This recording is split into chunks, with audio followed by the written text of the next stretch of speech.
So, we are now in the 10th episode of the English Civil War series by Kings and Generals. Today we're looking at the Battle of Preston.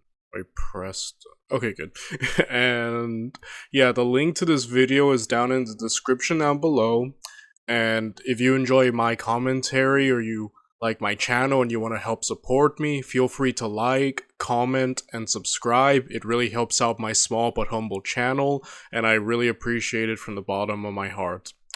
With that said, and without any further ado, let's get to it, shall we? Oh, dang, I almost stabbed my eye out.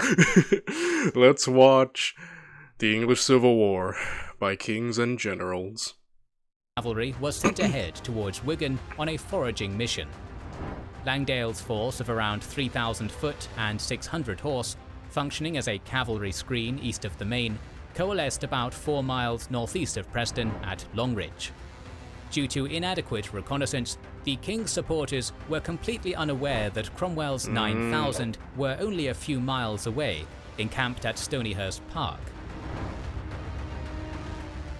As the sun came above the horizon on August 17th, Hamilton ordered Bailey to begin marching the Scottish foot across the river. Shortly after this, a small probing vanguard from Cromwell's army started skirmishing with Langdale's surprised men on the road from Clitheroe.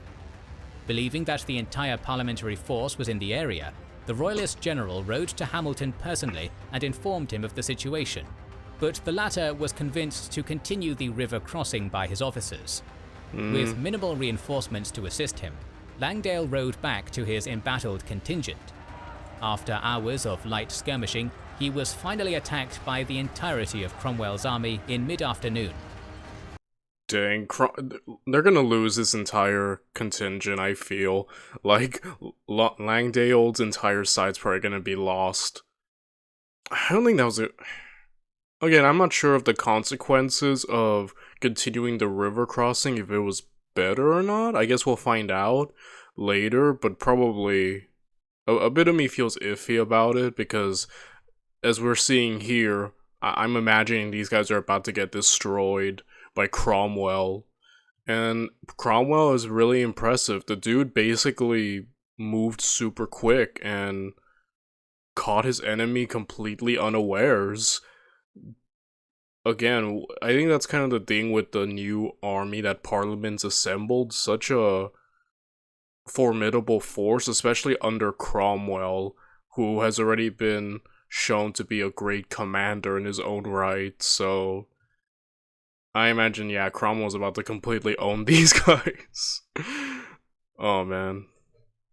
The battlefield was a disconnected mosaic of small fields, intersected by irrigation ditches, narrow lanes, and high hedges, in which the crack new model infantry units had a distinct advantage over the freshly mustered greenhorns in the Royalist force.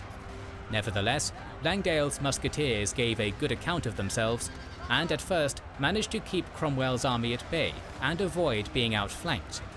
However, when fighting south of the Clitheroe Road was at its height, Lambert threw his Lancashire regiment at the sector and sent the Royalist screen routing towards Preston. Accounts differ as to what happened next, but all agree that the situation broke apart swiftly after Langdale's defeat. Hamilton was trapped in Preston trying to rally the last arrivals among his cavalry coming from the north, while the small earthwork defence around Ribble Bridge was quickly taken after some new model army marksmen captured an area of high ground overlooking it. Ooh. Many Scots were killed before they could cross the bridge, but Hamilton managed to cross the river on horseback and joined the majority of his forces on the south bank. With Cromwell now blocking the road back to Scotland, the exhausted Royalists could only continue on south, where reinforcements would hopefully reach them. Over the 3 days. Dang, that entire encounter was kind of, I think, kind of like a huge, maybe not the word huge, but an L for the Scottish, as I think it showed Cromwell's strengths a lot better. His, obviously speed and managing to inflict damage upon the Scots that they weren't able to, fight, give back, and now kind of trapping them unable to return back to Scotland at the moment. Yeah, that was all around a bad position, and it really was kind of the best time Cromwell could catch them off guard during the crossing. Usually a great time to attack an enemy. We've seen it plenty of times before, so yeah, I don't think Hamilton's gonna do well, guys. I think Hamilton might end up getting destroyed by Cromwell, but we'll see. We'll see. We haven't fully seen what Hamilton's capable of, so I shouldn't write him off yet. It's just Cromwell, you know? Days following the battle, the Scots, forced to leave behind their ammunition, were harassed constantly by Cromwell's Ironsides until they reached Winwick. There, the Scottish infantry was engaged and decimated by the veteran parliamentary footmen. Although the cavalry and leadership managed to escape, what remained of Hamilton's infantry surrendered on August 20th. At the other end of the country, an infuriated Fairfax brought the rebels in famine and disease-stricken Colchester to the negotiating table on the 27th. He was not in a merciful mood, and had Sir George Lisle and Sir Charles Lucas, defiant royalists until the very end, executed for bringing such unnecessary suffering onto the realm's innocents. Charles I was still imprisoned at Carisbrooke, but to the religious parliamentary soldiers, their former king had unjustly brought strife back to the land of England, even after God's will had resulted in his defeat during the First War. Therefore, Yeah, this was the moment that kind of stuck with me when we covered the Historia Civilis King Charles part, where he just put in, essentially got the Scottish to invade, and I was like, that's pretty messed up. But like looking at the full picture with all the context now, it definitely you can see why it all happened, and the frustration between the Scottish and Parliament and all that. But yeah, again, Cromwell and the reforms to the army just are so OP right now. It's really insane, Charles was guilty of disregarding the Lord's will and deserved no mercy. For this crime against his own people, Charles was dubbed the Man of Blood, and many radicals began to clamour for harsh punishment.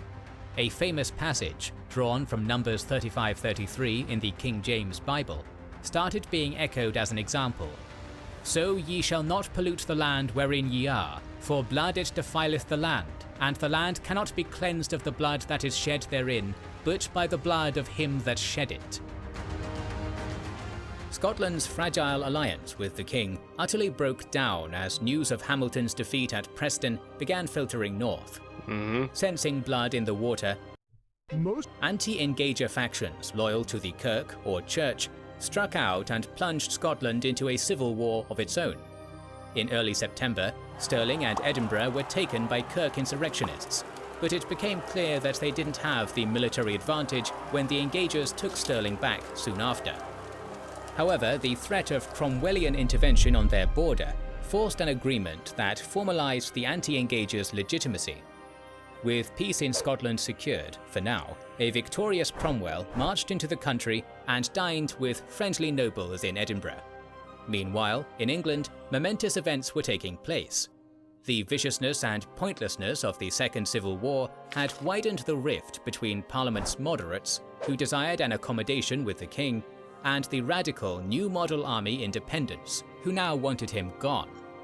Charles's continued refusal to budge on religious issues during the subsequent negotiations infuriated the radicals even further throughout the later part of 1648, and this led to a temporary alliance between the extreme Levellers and the army grandees, led by Henry Ireton. The army officers' patience finally ran out on December 1st, and they decided to act. Charles was forcibly returned to the mainland and installed at Hurst Castle, while Fairfax and the main force occupied London the following day. Acting on Ireton's orders and without the Lord General's knowledge, Colonel Thomas Pride marched on Parliament at dawn on the 6th and conducted what became known as Pride's Purge. MPs who voted for engagement with the king were blocked from entering the Commons or arrested, leaving a pliable rump parliament of 156 members. From that point on... Yeah, whenever a group is called the Radicals, you know that they're gonna start things. It's kind of like one of the funniest tropes in politics when you have a group of radicals. Like I think of the French Revolution kind of being like, um, probably one of the most famous examples of like the Jacobins, which were kind of like the full on radicals, and it's always the radicals that not only have the biggest opinions, but are the ones willing to do stuff like this to get their way, you know, and usually at times we'll kind of just straight up start taking out enemies like this. And again, radical in the name usually isn't a good like how do you say omen, I suppose. And like I feel like I've kind of seen this so many times, and again, it's always the radicals who will go the extra step further to try and change things, and sometimes we could even look at these actions and be like, oh, I don't think that's a good thing that they're doing. Though I can understand the frustration building, especially with Charles, who is kind of just being a very obstinate, very much, even in defeat, still not giving up, and you know, kind of like as we saw his shenanigans during his trial, kind of a troll, kind of a brat, you know, towards all his enemies. So I could definitely understand why, you know, because Charles is like not a guy you can fully reason with, or like I feel like I've said this since the beginning of this series, but a lot of this was brought on by Charles's own behavior and action. I mean, whatever you think of like a king, you know, whether you think they should just, you know, I guess the famous idea of a king is they answer to nobody, you know, they're the ones who are the top of the food chain, as it were. But, things aren't that simple in England, you know, compared to the idea of king in other areas in history. And I said it in the earlier parts of this series, I think Charles's biggest flaw, he's not willing to compromise. And I think compromise is something, especially in a political situation like this. I know his dad had more power, and he kind of wanted to expand on that. So there is kind of like a precedent for why he was trying to gain more absolute power. But again, Parliament was still a thing. Not as powerful as it would become later, but it was still an institution that the king needed to interact with, and Charles tried to disregard that completely. And you know, I think a lot of his death was kind of brought on his hands in a sense.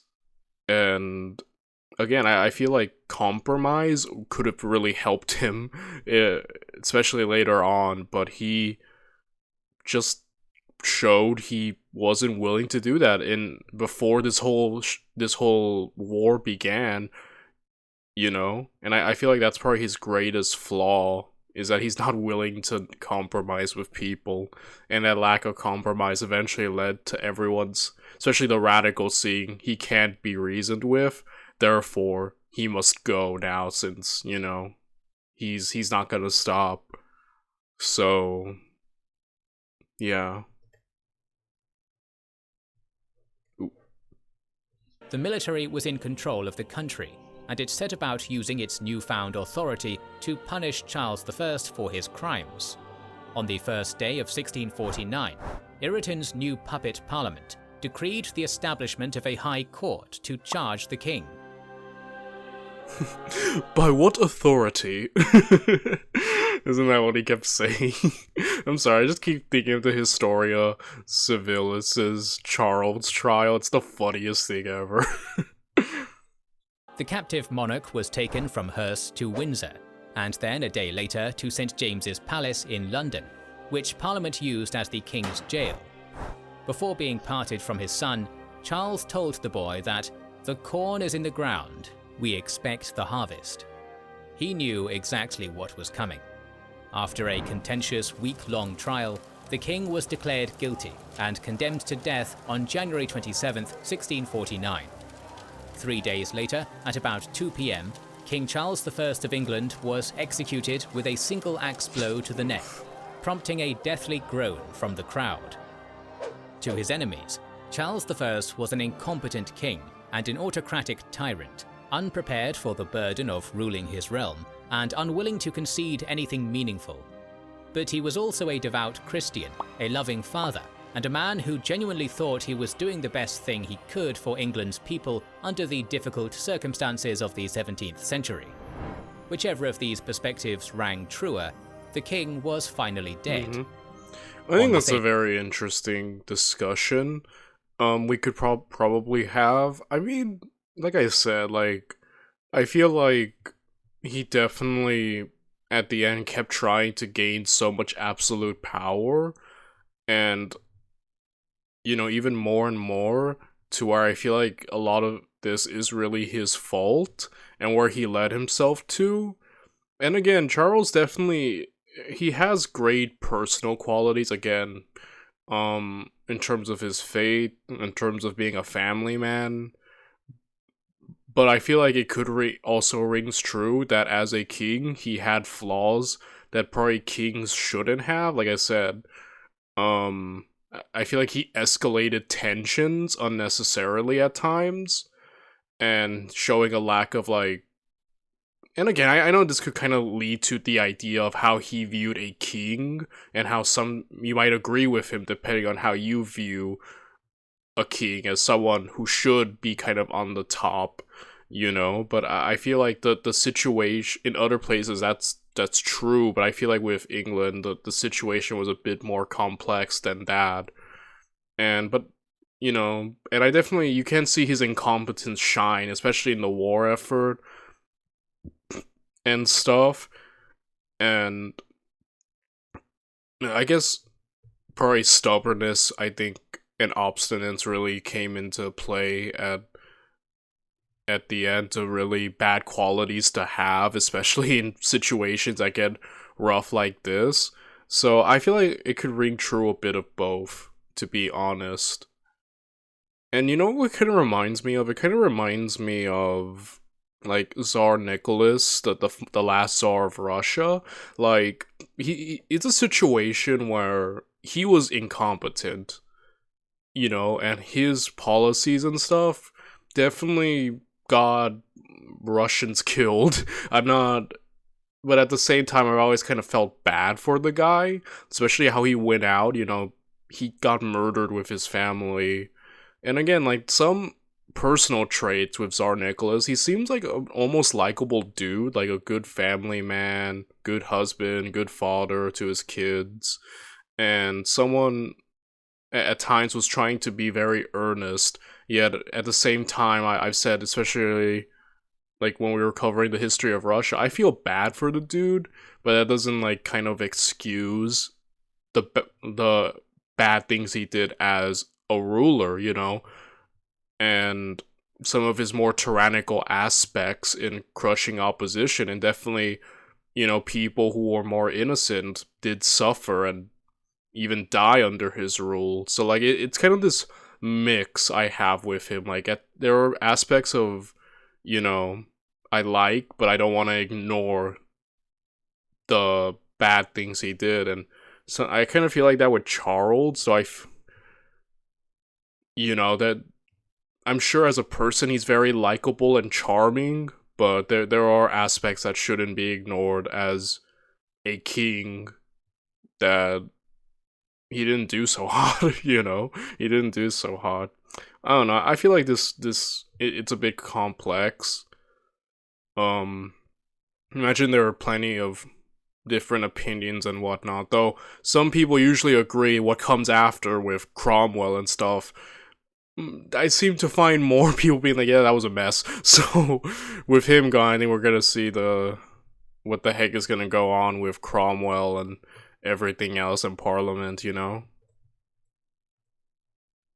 Same day, the army's rump parliament passed an act forbidding automatic succession by the late monarch's son, the future Charles II, who was an exile in the Netherlands at the time. Although he was crowned in mid-February by royalist supporters, This essentially abolished the English monarchy, and with this lack of a king, the Commonwealth of England effectively began. The death of Charles I and the conclusion of the struggle for England didn't mean everyone was at peace. Ireland had been in an intermittent state of revolt since before the First Civil War broke out, and during the conflict had often been a source of royalist soldiers. By early 1649, Irish Catholics were in an alliance with the remnant of Charles's supporters against the parliamentarians, and it was clear that the situation there needed dealing with. To do so, the Commonwealth's newly founded executive body, the Council of State, appointed the always reliable Thomas Fairfax. Much to their dismay, however, the Lord General was weary of conflict and declined the Foreign Commission. With little other choice, the council instead appointed his deputy, Lieutenant General Oliver Cromwell. Of course, who else? I'm telling you, Cromwell is such an interesting figure, and seems to have such an interesting legacy where people seem to have different opinions and stuff about him. Though I see the most prevalent when I've seen afterwards is that after Charles and stuff, he went power mad, and overall things did not go good for England when Cromwell essentially kind of took more power. You know, kind of almost like a fallen hero in a sense. Like, what's the famous saying that's always quoted from the Dark Knight? Like, you either die a hero or live long enough to see yourself become a villain. I'm just kind of reciting what I've heard from other people say. I personally haven't looked too deep into how things went after Charles died, and how I know that eventually the monarchy is restored. I know that, but in between, I've heard people kind of talk about that in between Charles the First death and between the restoration of the monarchy, that it wasn't a good time, and that Cromwell was prominent and he had basically gone power mad. Like he's Maximilian Robespierre. You know, now I'm thinking about it, there's a lot of similarities with the French Revolution and this, but yeah, like I said, I don't know exactly why some people have that opinion. I guess kings and generals would definitely help. I mean, granted, he's mainly focusing on the battle aspects, but he does at least kind of acknowledge the political aspects. Not as in-depth as, like, I don't know, Historia Civilis, but I guess we'll see. Because I actually have heard very few people, but say that Cromwell's reign wasn't the worst, so I don't know. I guess we'll see. Well, to lead the Irish expedition. Unfortunately for them, leveller mutinies within some new model army regiments broke out during the spring and stalled preparations. Led by reformist figures such as John Lilburne, the radical levellers had become disillusioned by the lack of political change in England post-Civil War, and had come to believe that the king's tyranny had simply been exchanged for the tyranny of an oligarchic parliament. In what would be Lord General Fairfax's swan song action as the army's commander-in-chief, he and Cromwell rallied loyal forces against the mutineers and crushed them in a night assault on May 13th near Burford. In the aftermath, many leveller notables were executed, and the movement as a whole lost most of its political power. With the military's internal unrest resolved by early summer, Cromwell at last set off for his campaign in Ireland with 12,000 soldiers and fervent Protestant zeal against a people whom he would come to refer to as barbarous wretches. Most of Cromwell's fleet set sail on the 14th of August and arrived unopposed in the port of Dublin a day later. And we'll continue. I guess we'll look at the Irish campaign tomorrow. So I'll leave it here, guys. See you tomorrow.